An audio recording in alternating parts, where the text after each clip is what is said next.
ایک صحابی تھے،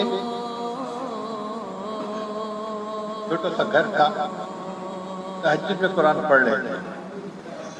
اب طبیعت مچلتی تھی کہ قرآن بھی جہر سے اونچا پڑھے، لیکن جب اونچا پڑھتے تو قریب گھوڑا بندھا ہوا تھا، وہ گھوڑا بھدکنے لگتا، تو ڈر ہوتا کہ میرا بیٹا چارپائی پر سویا ہوا ہے، کہیں گھوڑا بھدکے اور اس کو لات نہ مار دے، نقصان نہ ہو، تو پھر آہستہ پڑھتے تھے تو گھوڑا سکون میں آ جاتا تھا۔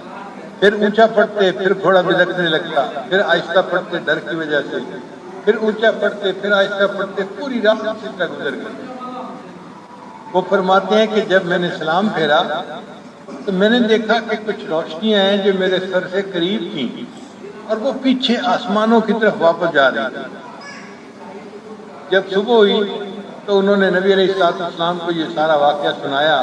اے اللہ کے نبی یہ بات پیش آئی، نبی علیہ السلام نے فرمایا اگر تم قرآن پڑھتے رہتے، یہ اللہ کے فرشتے تھے، آج مدینہ کے لوگ اللہ کے فرشتوں کو آنکھوں سے دیکھ لیتے۔